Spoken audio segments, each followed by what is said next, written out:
Well, let's see what happens. I mean, you never know. Just with the internet these days and everything else. But Jen, so good to see you. Thanks for joining. Hi, you're so welcome. Thanks for having me.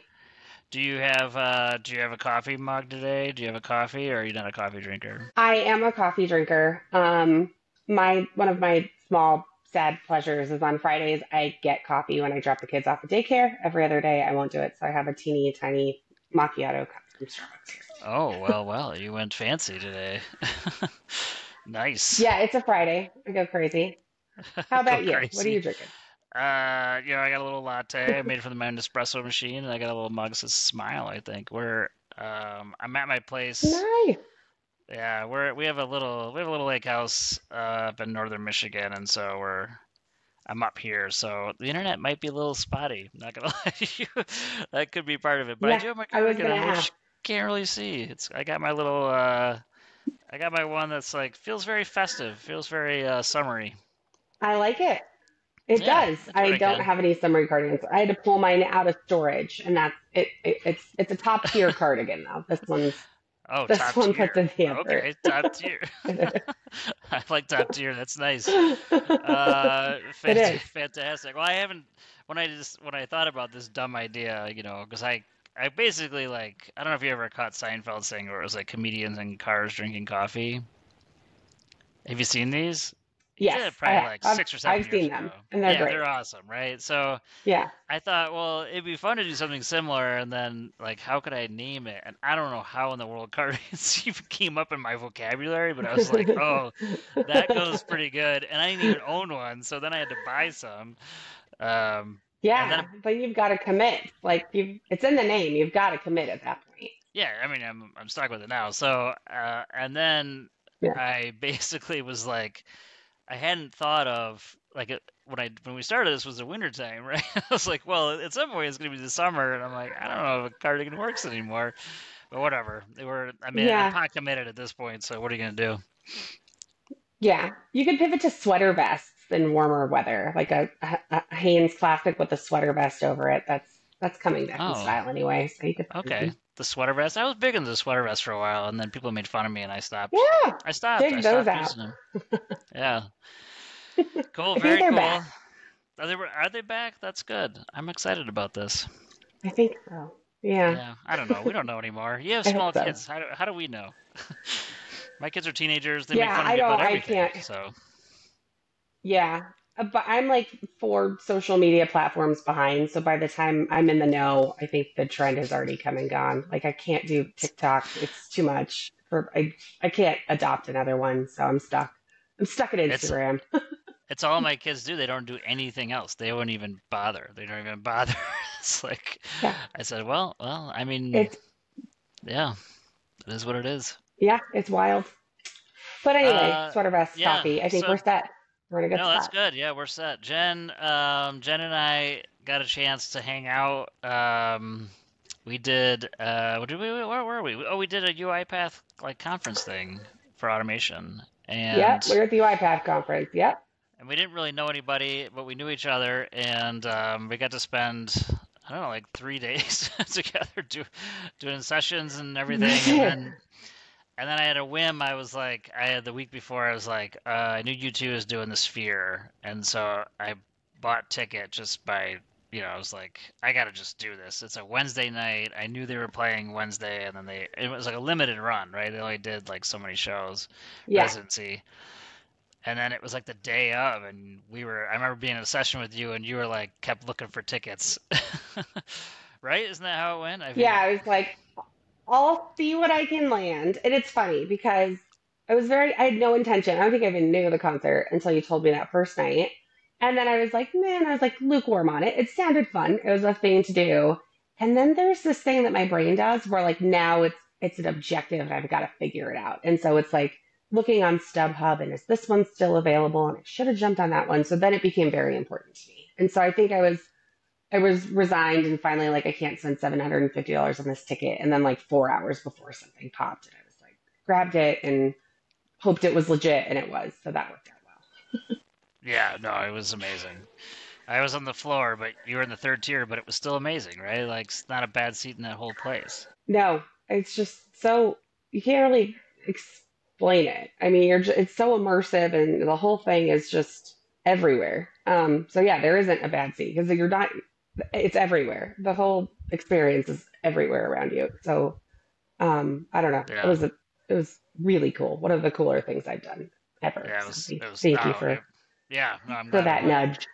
It was wild. It was Yeah, it was great. like you said, it's hard to explain to people, even with the video. Like I took some videos on my phone, like you did, and it was like I'm trying to show them, like, look at this, and they're like, I mean, it looks cool. I'm like, no, I mean, you just Yeah, you don't yeah. understand. Like this is It amazing. looks like a big tilted screen. Yeah, it's Yeah, you can't really no. you can't. It's so cool. And I don't know. You know, they had fish at there, fish, and then John Mayer. I don't. It's going to be a top. That one's going to be hard to beat. I think. Just you two put on such a good show, and the visuals and everything were just so. It was immersive. But it'll be a tough one to Yeah, top. I think Fish is doing something, and the Grateful Dead did like a weekend. And those are, Yeah, yeah, little those would be ones. cool. Like, it's just not my jam. I mean, that's not my jam. So it's like I don't think I would like to The do jam that. But band. I'm sure, I'm sure they'll Yeah, be sold out. That'd be amazing. But I'm waiting for yeah, kind of the next. I still think like Coldplay or somebody would be really good there. I'm not a huge yeah. I Coldplay could fan, see but I that. mean they would be amazing. Like they can kind of put their stuff together. But Put I on don't a know. We'll show. see. Yeah, for Yeah, sure. I could see that. Yeah, we'll see. worth going to Very cool again. though. That was awesome. All right, Jen. Absolutely. Tell Absolutely. tell people about you. Like what's your role? What do you do? A little bit about you, maybe. Yeah. All right. Let's see. I'm from Colorado, and I've worked with the University of Colorado Medicine since 2017. I started our decision support team as a senior analyst. And so at that time, we were doing almost exclusively operational analytics. So revenue cycle based, things like productivity for our operational departments and metrics reporting, your kind of standard revenue cycle metrics. And we had just, I think, recently procured Tableau. We had started dipping our toes into some forecasting and modeling a little bit. And so that was really our bread and butter for a while. And then time went on, and my predecessor retired. I was fortunate to land the manager role of that team and was promoted to associate director maybe 2 years ago now. And so I really got to plug into some of the higher direction strategy. Where are we going? Kind of conversations. And that's really what I find fascinating is where the industry is going in technology and what we can do to leverage those things. And so I think it was about maybe 2 years ago now, a little bit more than that, because I remember being very pregnant with my second baby. And Kim Davis, our senior director, who was such a visionary, approached me and said, "We're going to build bots." And I was like, "Oh, okay, Let's do it. that sounds exciting. Right. I got I have the kid." And take it just a couple of months, and then I'll come back and we'll start building some bots. And that's what we did. And so we started our vendor search in 2022 to pursue in-house automation, and she kind of had some ideas in line with what we wanted to do, but it was really bringing a group of leaders together within revenue services to Hmm. start understanding the technology, understanding what processes would be ripe for automation. And that shift is probably the bigger learning curve than learning how to use a tool to automate anyway. And so that's been really exciting. So our automation program has been live now for about, well, I guess our first bot had its first birthday this month. And so I guess our first bot went live about a year ago, and we've been with UiPath now since January of 2023. Time Yeah. flies when you're Yeah. building bots. No, that it does. Time flies regardless, especially when you have kids. Yeah. It's like, whoa, what Yeah. happened? Yeah. That one, they warn you, but you're never quite prepared for it.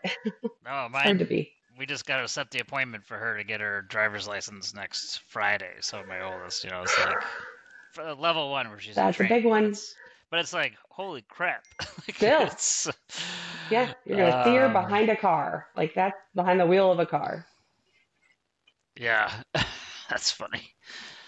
Um, Well, tell us a little bit about like how you got into this. Like, what did you go to school for, and like maybe just do a quick like what is like. Yeah, Did you go to school for like I don't know English major, and then you're like, oh, I found Rev Cycle, which is basically everyone's story. yeah, yes, it Philosophy is. It's major. always What were something you? different. I was a biology major, so I got Oh, my there you go. bachelor's in science for biology. I wanted to go the medical route. I was working front desk at a clinic at the time, kind of right around when I graduated with my bachelor's. And one of the MDs there I adored. We still keep in contact, and he said, "You don't want to be a doctor. You're on call. It's a lot. It's great if you love it, but it's also really stressful." And so um, I went back to the drawing board a little bit. I looked at doing sort of a PhD route in reproductive biology, so like IVF and assisted reproductive biology. I thought it's just so fascinating. And then um, and then I looked at the schooling involved there and decided that that was a lot to chunk off. And so I started with an MBA. So I went the MBA route and I graduated with my MBA in 2015. And I did my MBA with a specialization in business intelligence. So I think they've restructured the program. I got it through CU Denver. I got my undergrad through CU Denver also. So I walk the walk all the way. Um, Hmm. and so at the time it was analytics and business intelligence, forecasting, SQL, just kind of the more data driven type stuff. But just I really loved the objective nature of data, and I married well being in healthcare. I wanted to stay in healthcare, but I definitely wanted that role to shift out of an operational role into something more analytics based or data driven. So my husband got a job. We were still dating at the time, and he got a job offer in the Bay Area and invited me to move along. And we'd only been dating for about 8 months. And my parents paused at that conversation or at that whole decision. But I did it. I took the leap. I started working Wow. for a safety net consortium in the Bay Area as a quality coordinator slash analyst, and worked with an amazing woman who helped me learn some of these different statistical tools and actually put some of that schooling that I was doing to work. And I was able to do some of the coordinator role stuff too, so I wasn't underqualified for all of it, but it was a great foot in the door. Just such a big landscape, and there's kind of that FQHC network and sort of that that foundation in the Bay Area is hugely important and impactful. And so it was really cool work to be able to do. Um, Hmm. I joined another hospital not long after in a similar role that was primarily just analytics now. And then we moved back to Colorado in 2016 and 2017, and I joined CU Medicine. So it was kind of a zigzaggy trajectory, but all roads lead back to Rev Cycle for all of us anyway. Or Denver in your case, but that's fine. Yes, that's Yeah. true. Also true. Also true. That's cool. Yeah, very cool. So you kind of, I mean, we had a probably similar, we had, probably a similar thing where I was like pre-med in college, and then it was like, oh, I'm not going to be a doctor. And then it was like, what could Yeah, I do with this pre-med degree? It was like health science or something. nothing. Nothing. You can't do anything with it. Yeah, That's the worst part. It's nothing. like, You can't do anything with that. If you don't keep going, you cannot do anything with that bachelor's degree. no, you should definitely be like go to nursing, get a nursing degree, and then like if you want to go to be a doctor, do the thing. But it's not really set up that for the either, which is Exactly. super weird. I don't really understand the whole system, but I had a similar thing where it was like, well, what am I going to do? So I went to health administration school. It was like, I guess I'll be a doctor. I guess I'll be Yeah, like an administrator. But yeah. that It's didn't work adjacent. out either. Yeah, that didn't work out Yeah. either. Nope. It's super. And so, how did you circumvent all of that to land in this very one of a kind role? I've not known anybody else to be a cultivator of people and ideas like you are. Oh, that's nice of you. How did I end up? I don't.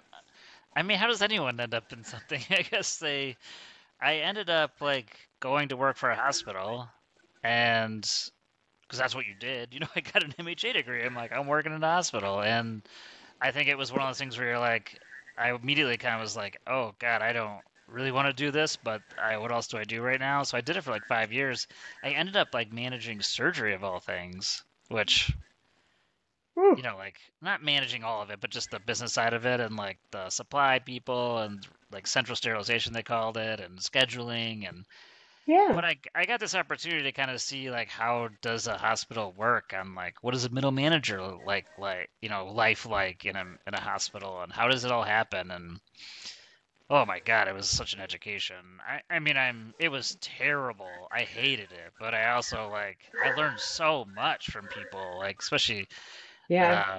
some of the directors I worked with who are awesome and this the director of the whole OR, Mary Jane Prebe is her name, and she had retired during my time there, but she was just like this. I don't know. She was like a saint. I mean, she just did every. She was so calm and she was so good. She was amazing. So I just got to see all this happening. But I also think it taught me a lot about myself. Of like, okay, I can't do this forever. Like this isn't probably my bag.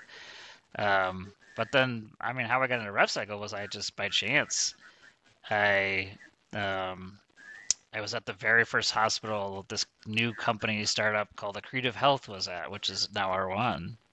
Um, and it was their Oh, first okay. hospital, first group, first hospital. I didn't know anything about RevCycle, but I knew the RevCycle people at the hospital because they were the closest to my age. Mind you, I'm young at this point, right? Like I'm like you are. I was like 24, 25 coming out of school, and so it was just one of those things where it's like, yeah, I mean, I knew those people, and they were like, you should give us your resume. It's probably more up your alley. And I was like, all right. It's like, so how did I get here? I mean, I think my process has always been to like probably just listen for the wind. I mean, kind of feel that there's wind in something. I know that sounds crazy, but like, just if there's a door that opens up, it's like, okay, yeah, maybe this is the door. That got me to McKinsey, which I didn't even know who they were at the time. I was like, I don't know who these guys are, but they had this role that was like perfect for what I was trying to do, and so I helped them build a rev cycle practice, and then I got this opportunity to come back and do this other thing, and the next thing you know, I kind of went on my own probably 8 years ago, and I probably started to figure out that I was really good at building community and that I really valued it. And so that's I don't know, maybe that's probably how things started, I guess. That Yeah. makes Well, sense. yeah, no, it's really cool. It's cool to see. And I think that connection piece has been really helpful and invaluable just to find other people in the same problems are the same. Setups sometimes different. We're on different spots along the way, but the problems are they're very similar. Yeah, I mean that's how I started with like forum. Like Leaders Forum was this idea that I had of like, could I just gather some of the best leaders in the country in a small format and do something totally different than other people are doing? Little did I know it would end up being what it is today. I mean, I could not have envisioned from my first time we gathered people to the 10th time, which was literally just a few weeks ago, how much it's changed and how what it's turned into, and I would have never been able to do that. And then that's how Tarpon started, as you're familiar with, I know you're a member in Tarpon, and I think Hmm. Tarpon became like well, how do we take community and just leverage that to the next level where it's and then Yeah. like you said, joining people together to kind of solve problems. So I would, yeah, again, I would have never predicted that those are the things that I'd be doing today. People ask me, like, my wife is always like, "What do you like?" I can't even explain what you do. So it's like, I'm What is your like, I job don't know. title? Do you have Yeah, one? nobody. And then the rando people who ask me, like, what do you do? And I'm like, I need to come up with like an elevator pitch because I really don't have one. It's like I gotta figure out like how to say this better. Yeah. I was on a bus, like I might have told this story already, but I was on a bus just recently coming back from the airport, and a shuttle bus to go get my car, and it's totally packed. It's like a Thursday night, it's packed. This lady, and it's one of those things where I'm sitting here, and it's like this back row, and we're all kind of facing each other in a weird thing, and it's tight, people are talking, and they're coming back from vacations or whatever. This lady looks at me, she goes, Yeah. "I know you from somewhere." And I was like, I'm just like sitting there, I'm like, "You do?" And she's like, "Yeah, I definitely do." And I was like, and I'm thinking to myself, I mean, this could be anything, right? Like, who knows what this is? Yeah. So, She sounds certain. yeah, she was very certain. And then we couldn't figure out how. She did work at a hospital and worked in healthcare. So I'm like, we must have run into each other somehow. Yeah. Anyways, Yeah. At but that yeah, point, that's you're like, I can't connect those dots.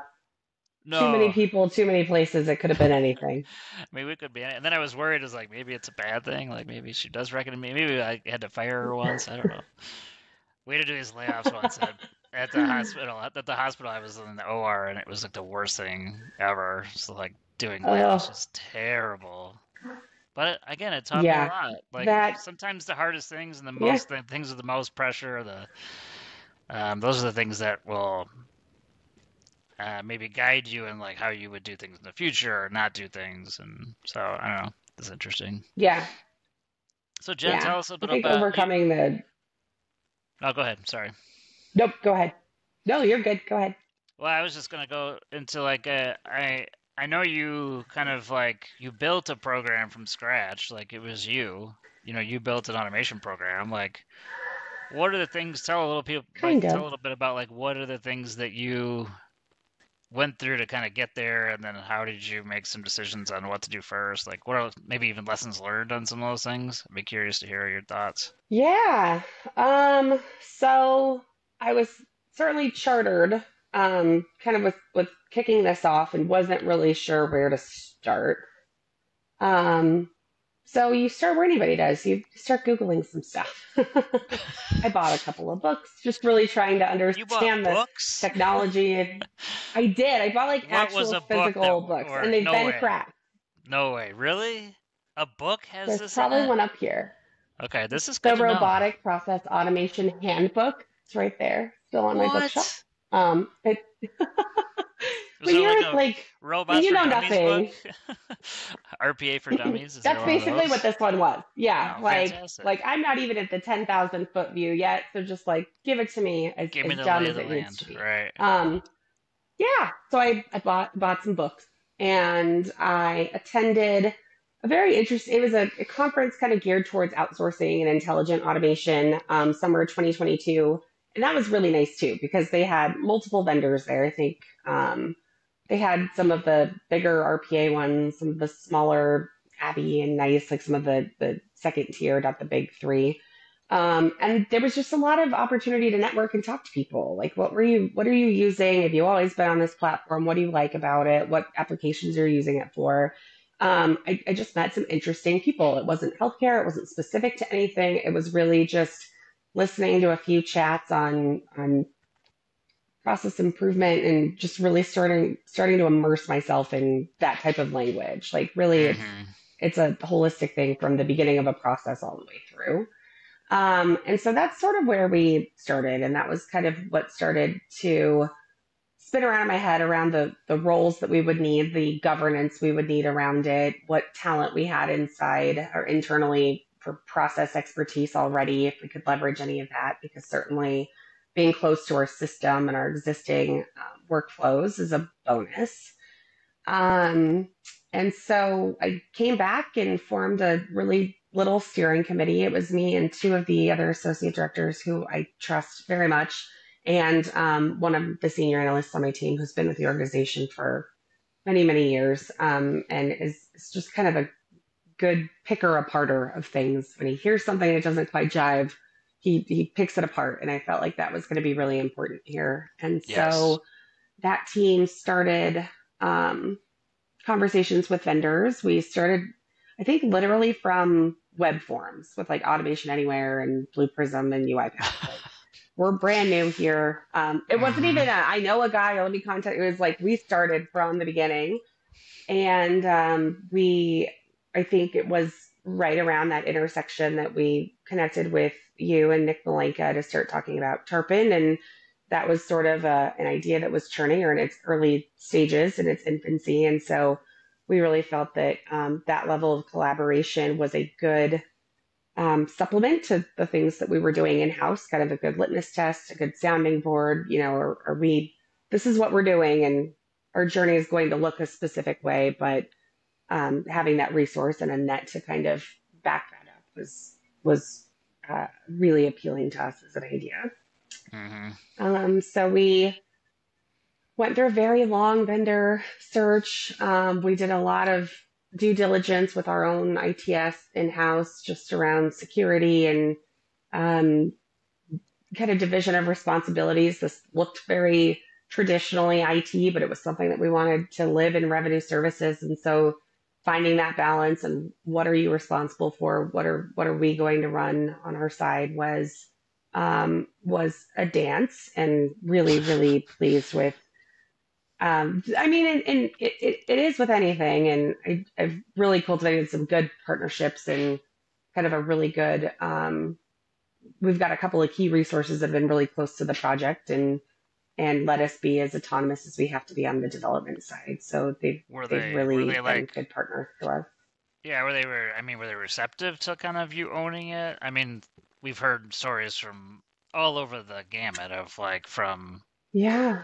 IT being like, just do it, and then others being like, you can't do that, that's ours, like what? So, I mean, was it receptive at first, or was it like pushback, or like, I'm curious to know, because I'm sure people are struggling with this. There's some people can't even get started because of this. Yeah.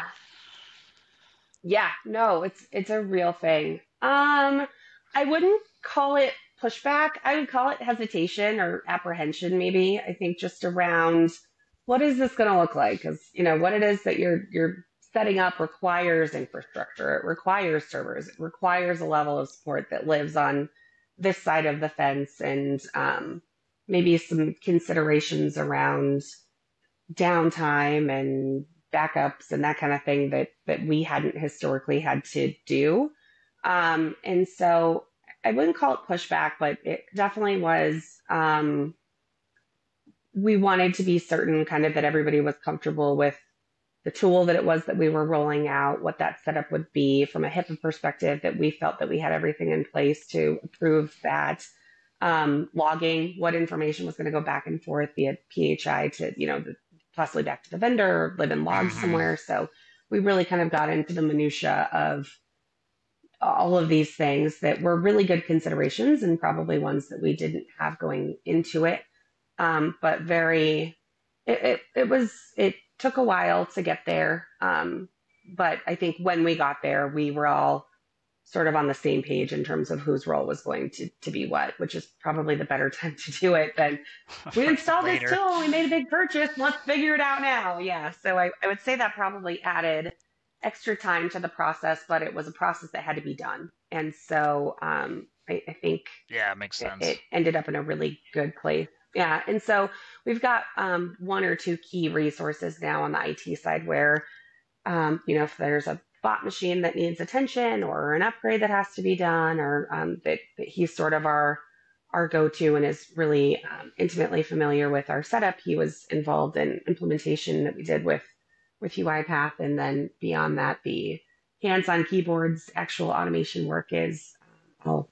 So, looking back, like if you had a chance to go back in time, like what was there anything that you would have done differently knowing what you know now? I mean, half the some of this is like you don't know what you don't know, and so you step into something. Yeah, You try to do a lot of research and before launched and just did a bot. But I'm curious to know if you're like, hey, if I'd have known this, I would have. I don't know if there's something out yeah, there that'd be interesting to hear. yeah. I think that the process piece is so crucially important. Like if you Hmm. automate a bad process, you're just going to be doing a bad process faster. Like it might not be right. That your automation will do literally what it is that you tell it to do. And so I think that we quickly recognized after we rolled out bot number one or two that we had a gap between what it is that we were trying to do and sort of the business subject matter experts who owned these processes that we had to work with to actually get that handoff completed, and that we really had to start from some sort of foundational knowledge, so much so that one of my seniors on the team built this. like bot orientation 101 that we use for business departments when we're working with like a new SME to say, this is what it is that we're doing and what we're trying to do. Like, Hmm. I think just give us your process and the way that you do it without them having an understanding of the way that that technology is going to work. Um, there's a disconnect there. And so we've found that with, I think, the first or second process that we automated, looking at it now, like, man, all of the things that we would have done differently, or we're having the bot go through this crazy UI, over here and down the river, and it really could have been a straight shot from A to B had we really looked at the process and gutted that first and optimized that first and explored all of the different Yeah. alternatives that we had there. And so I think I was also probably a little idealistic about the level of maintenance or how often you'd need to revisit your existing automations. Somebody, I think it was in one of the Tarpon webinars, explained it or described their experience with it as like an email inbox. Like it never gets to zero, right? You publish this and you're like, I'm done. The bot, like the automation is Good to live. And, go. and that's not what this is. Right. Run That's on your not what own, this is. It's really like, little Roomba. exactly. And how great, how lovely would that be? I know, just go get him. It really, as soon as you push it live, you're good for a couple of weeks. You're in that hypercare stage. You're making sure that it's doing what it's supposed to do, but enhancement requests start trickling in, or man, we really should go in, or we didn't make sure that it's dealing with this pop up and managing, like triaging those enhancement requests that are coming in along with the new Hmm. development that you're doing, and the way to sort of prioritize that work is something that we are still really trying to finesse because our pipeline to get these done is pretty narrow. We've got one incredibly skilled developer who is just knocking it out of the park, and a dedicated business analyst we brought on late last year, and they've both come up to speed so quickly and have learned the business very quickly. But that's still really an N of one when we're talking about development resources. And so we can prioritize an enhancement request, and that means new work isn't getting done. And trying to do that dance with the business is still kind of an ongoing prioritization. If there's a more objective way to assign those resources or to bubble those things to the top. Hmm. Yeah, I feel like it's one of those things where we get a lot of questions. I'm sure you do too about just ROI, like what's the return, what's the return on investment here, and it's like the hard dollars. It's like, and I do think that there are a fair amount of hard dollars in this. There's a lot of soft dollars if you're not going to cut staff, per se. But I think there's this inherent benefit of like, even if you don't automate the process, if you've gone through it and done the mapping and figured it out, if you can make those processes more efficient, if you can even if you didn't automate it or standardize that process or figure out that actually there's like 5 different ways people are doing this, or they're getting data from 5 different sources and they don't need Yeah, to. It's like those are the things that are kind of inherent in a program where you're building a culture around automation, which is I'm sure you've yeah, done, worked hard with your operations teams to like absolutely. build a culture around it versus like I'm just doing this one thing. It's like that's not no one should do that. If you're going to do it that you don't want to build an automation program. Exactly. Yeah, no, and I think you hit the nail on the head because I almost feel like we exhaust every other avenue before we put it Yeah. into like the RPA pipeline. Like, can we script it? Is there something else we can leverage in the system that we're using for one application that we could tweak a little and let it do this work also? Like, there's we really try to go down every other avenue before we say, yep, this is bottable because it's such a limited, scarce resource. And sitting on top of the analytics piece and the data behind all of this, there's a lot that you can do programmatically to get you where you need to go. So our bot program is so highly contingent on data, and we really try to get as close as we can using data and information and querying and scripting until the process can be resolved by like an automated process or script or report, or the bot takes over and then goes and does the rest of it. So I think that that's such a good thing to call out. Really a strong That's foundation that right. we've built around it. Well, what's fascinating is I probably grew up, I mean, you're too young for this, but like there was this whole movement that was like process improvement movement, and then that kind of became like the Six Sigma lean, all the stuff Lean from and Toyota, right? Kaizen. And Yeah. yeah, and I got big into that because that was now moving its way from manufacturing into like healthcare, and what I see this is like this is another toolbox. This is another tool in the toolbox that you use as a part of that whole process. But what I'm curious is like it doesn't. It's almost as if those have kind of gone to the wayside. Like I don't see a lot of, and maybe I'm just missing it. Maybe there are these like big departments that keep doing this, but it feels like we've almost moved away and like healthcare's kind of just moved into like, well, technology is going to solve all these problems. And so I don't need this per se. Yeah. You're almost like, well, yeah, but there's this whole piece of like, I mean, if you install like, I've been a part of a number of Epic installs. Those are like hard because it's changing all your processes. I mean, we had people that didn't know how to use a mouse. They went from like Oh green boy. screen, tab. You know how there's like the F function keys? Like they were so fast and Yeah. efficient because they didn't need it. And then all of Well, a sudden you're like, hey, you need to use a mouse. And they're like, what? use And a I'm like, mouse. yeah, There's Susie's a been nice, doing this for pretty 30 UI. years. She's like, what is this thing? She used a mouse one time to get into her computer. Otherwise, she never used it. So, but those are just, I don't know, those are just interesting as we've gone along. It feels more and more like, yeah, so technology is great. The technology improvements are great. AI is going to be something that we're going to use all the time, and you're probably not even going to really know we're Yeah. using it. Right now, it feels like, again, you might not remember this, but there's like the paperclip from like in like Microsoft Office, like Word, and it would like come on I the screen remember the early on. paperclip.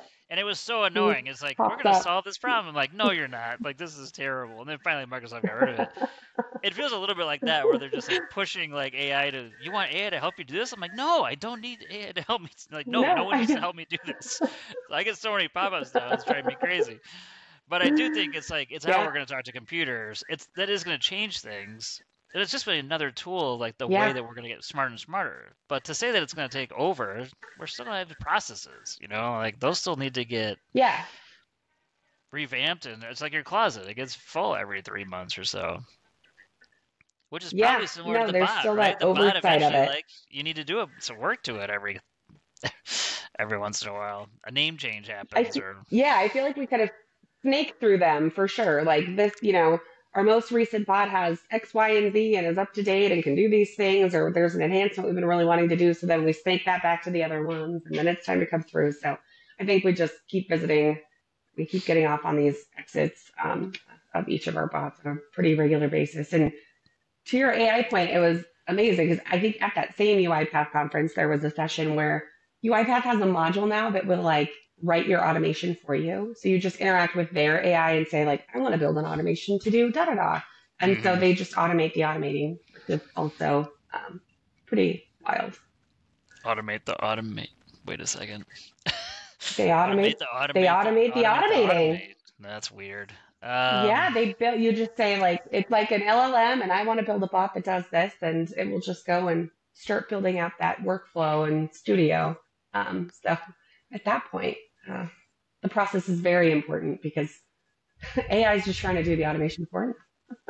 Yes. Well, I do think that like we've known this for a while, but the development is actually going to be the commodity, right? Like the Yep, development is I what think people have so. been freaking out about, and like I need to find developers, and you're like, no, you might not need to. You need to find a developer that can do what your developer is doing, is maintenance and making sure that like they're because they're part of the process. But like actual development of the Yeah, code, like that is something that's gonna be easier and easier as we go along, and it's really going to be the person that knows your EMR, knows RevCycle, knows how to get the data. It's those, we call them solution architects, business analysts, whatever you want to call it. That is the actual key job in all of this. If you could hire an army of those people, yeah, I think that's where people are probably missing the boat mostly is, and probably what I feel like, I don't know how you think about this, but I feel like the biller 10 years from now is going to bill claims, but they're probably going to be an analyst. I Like think that's so too, especially right.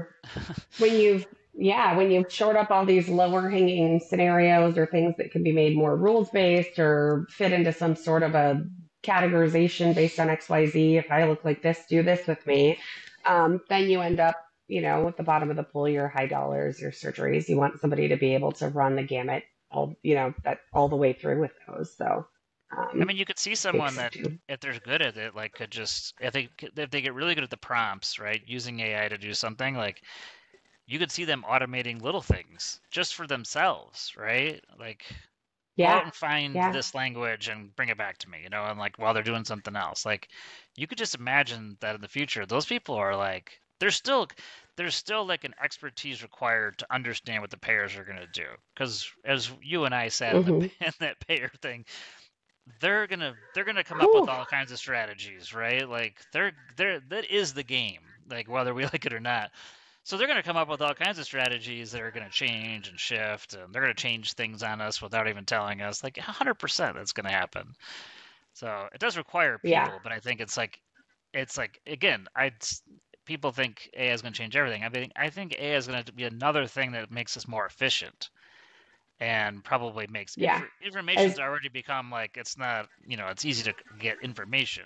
AI makes it even easier, you know. and and everyone's going to evolve on a similar trajectory. You know what I mean? If you're leveling up in this way, kind of as you alluded to, we've got our behavior, our processes, the way we're doing things. The payers have theirs. And so as you sort of volley this back and forth in response to what the other is doing, um, that still requires people too. Very much so.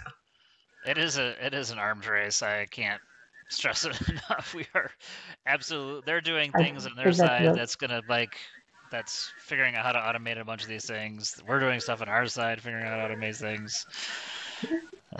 I don't know. yeah, It is what that it is. session, I remember it vividly. And you and I were just like, oh no. I Is he talking? Yeah, that's what he's talking about. Like, we'll just Oh, deny you at the door. And we were like, oh no. yep, he sure Yeah, was.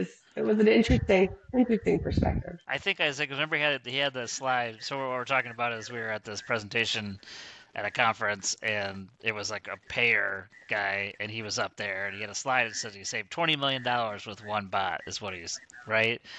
And I leaned over to Jenna. I think I remember clearly going like, if this is denials, $20 million in denials, I'm gonna be pissed.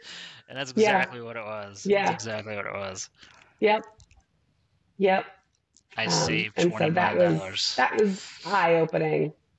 That was very eye opening. Like just to kind of see, you hate to put it in like what we're up against, but it kind of is. It's sort of really the reality of it. Well, then I don't know if I told you or you saw I did like a little podcast on it. I just did myself because I was so pissed about it. So I did this rant for like 30 minutes. I put it on the podcast. I don't do this very often, but I did occasionally, and I was just like, dude, this is wild. Like this is a big deal. I don't think people fully understand what's happening. And then Age Yeah, of May put out an article like 4 months later, just a few months ago, that was like Battle of the Bots. I'm like, really? You couldn't even like it was all the stuff I had talked about. It was like, okay, well, you probably could have just asked me for yeah, information, but yeah. anyways, Copied and let's take pasted questions. that Anyone, snippet. anyone live want to ask a question for Jen and I? I know it's a Friday. Maybe not a lot of questions for people. I'm sure Jen and I'd be willing to answer. Otherwise, we'll talk about payer bots. I don't really know what else. I don't really know what else we should talk about. Or you too. Yeah. Oh, we would talk about you too for sure. That was a lot of fun. Um, hmm. What else? What else is there? What else is going on in your world? Like my world personally, or my bot world, or my work world, or Like, are you seeing we're anything we're moving from? into. No, go ahead. Oh no, go ahead. I'll take I the mean, are you prompt. seeing anything from the payers? Like, have you seen anything change? Are you guys like, hey, we just saw this recently, or I don't know, is there something that's ever on the payer front? Is there anything you think? Not anything that jumps out right now, but I'm further into the weeds probably than like if we had our director of AR on here, she would fire away with a handful of things. I think we're still reeling from some of the change healthcare stuff as everybody else is too, and trying to fully come out the other side of that. Um, and so just have had a lot of sidelines that way. We're doing some operational overhauls in a couple of our departments. So I think we're going to try out UiPath task mining product this year, which we're kind of excited about. That's the one that sits on a user's machine and records mouse clicks and Mm-hmm. keystrokes and that kind of thing, just to see if we can. glean some hidden gems that maybe we're not totally aware of. And so I'm excited just to kind of see what that unearths and maybe if that ramps up some of the things that we're automating because sort of like we mentioned earlier, that's been our first inclination is if we know that there's a process that needs to be revisited, isn't working, is obsolete, we are only approaching these things from a can we automate it lens first, and if not, and so that one will be interesting just to kind of see what shakes out, and we might have some really cool opportunity there just to link a few different spots of these processes together and almost have um, workflows that like lend and link each other to other automated workflows, which we haven't gotten to yet. So that one we're really excited I'm curious to see. Yeah, it'd be good to about. hear like what happens with that. I think like Akasa led like they led with that when they first started that company. They kind of led with like look at this task mining thing, it's going to change everything, and then it's kind of like a side note now. I'm curious to know if you'll It find is, that yeah. it like becomes a thing that really helps you, I don't know, take it to the next level or scale something. I mean, that we haven't seen a lot of people, or I don't know of a lot of people using that like that functionality like to the next level. Maybe I'm wrong. I don't think so though. It's interesting. I Yeah, so think, I'll be curious to see what you do yeah, and with I it. think I think the part that is so appealing to me is kind of looking at like the different avenues that the same user can take to do process Y, right? You've got two or three people, but they're all doing something slightly different. There is an optimal path forward there. There is an optimal from A to B. And so I think there's a lot of opportunity there to unearth some of those. And I think that's maybe what we're leaning into next for some of this more workflow standardization and making sure that, people get comfortable with the system and you navigate in and out different ways, but you don't know what people are actually doing, and maybe there's some efficiencies that are there that Right. they didn't know that we had in the system, and so I think we've got some. We're excited to kind of see what that if that unveils anything that we didn't previously have on our radar. Yeah, that's cool. That'd be interesting to see. Uh, awesome. Um, well, Jen, thanks so much. I think this was great. Thanks for sharing your journey and Yeah, everything you guys have been up to. It's been awesome. yeah. We'll loop back with you next year and see where we're at in at the end of year two. It's been a lot of fun, so we're enjoying it. It is busy, but it's really good, and I've appreciated kind of having the network of Turpin folks and just sort of that outlet. It's been a really great experience. Good year for sure. Awesome. All right, thanks, Jen. Thanks so much. Thanks everybody for joining. This has been great. Appreciate it, everyone. Thanks, guys. Thanks, Ben. Have a great weekend.